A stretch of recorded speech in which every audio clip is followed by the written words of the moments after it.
Halo Royal Traders, berjumpa kembali dengan saya, Gafur Noviansa di Weekly Insight minggu ini. Hal terpenting yang harus diperhatikan di pasar minggu ini, investor akan mencermati laporan pekerjaan Amerika Serikat hari Jumat untuk menilai seberapa besar dampak kenaikan suku bunga Federal Reserve terhadap perekonomian.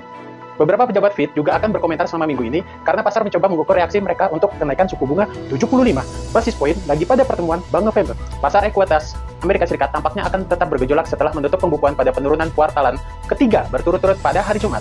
Di Inggris, investor akan melihat konferensi tahunan Partai Konservatif untuk indikasi putaran balik pada anggaran pemotongan pajak pemerintah yang telah membuat sterling anjlok dan biaya pinjaman pemerintah melonjak. Sementara itu, OPEC dilaporkan sedang mempertimbangkan pengurangan produksi besar-besaran pada pertemuan mendatang pada hari Rabu. Inilah yang perlu Anda ketahui untuk memulai perdagangan minggu ini. 1. Laporan Ketenagakerjaan September. Laporan pekerjaan hari Jumat untuk bulan September akan menunjukkan apakah serangkaian kenaikan suku bunga Fed yang agresif berdampak pada pasar tenaga kerja. Para ekonom memperkirakan ekonomi Amerika Serikat telah menciptakan 250.000 pekerjaan bulan lalu dengan tingkat pengangguran tetap stabil di 3,7% dan pertumbuhan upah tetap tinggi. Data pekerjaan baru-baru ini menunjukkan bahwa pasar tenaga kerja tetap kuat meskipun ada serangkaian kenaikan suku bunga agresif. Pasar berpotensi bergejolak sudah terpukul oleh kekhawatiran tentang seberapa tinggi suku bunga mungkin harus naik karena Bank Sentral memerangi inflasi terburuk dalam 40 tahun. Di sisi lain, indikasi bahwa pasar tenaga kerja pelambat dapat menambah kekhawatiran bahwa pengetatan Fed yang agresif beresiko membawa ekonomi ke dalam resesi. 2. Komentar Fed.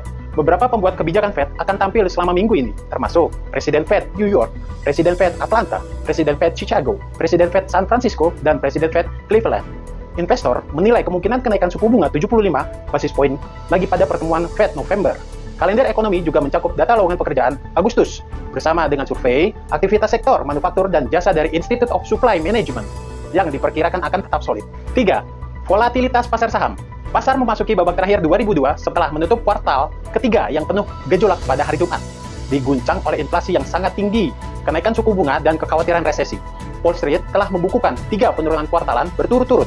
Penurunan beruntun terpanjang untuk S&P 500 dan Nasdaq sejak 2008, dan penurunan kuartalan terpanjang Dow dalam 7 tahun. Banyak investor percaya bahwa pergerakan liar akan berlanjut sampai The Fed mampu menekan laju inflasi, yang memungkinkan pembuat kebijakan pada akhirnya mengakhiri pengetatan moneter.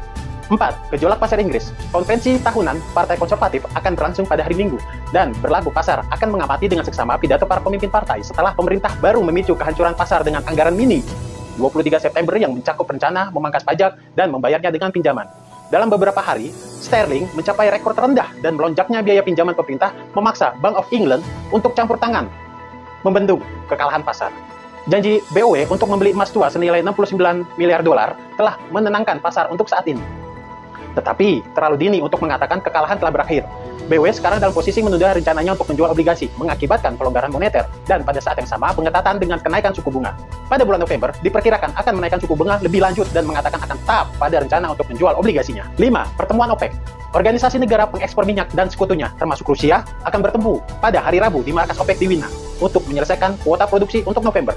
Minggu sebelumnya, Bloomberg melaporkan bahwa kelompok tersebut akan mempertimbangkan untuk memangkas produksi lebih dari 1 juta barel per hari dengan latar belakang penurunan harga minyak dan volatilitas pasar yang parah. Harga minyak melonjak setelah invasi Rusia ke Ukraina pada Februari, tetapi sejak itu jatuh kembali di tengah kekhawatiran atas dampak pengetatan moneter yang agresif terhadap prospek pertumbuhan global. Dolar Amerika Serikat yang lebih kuat juga membebani harga.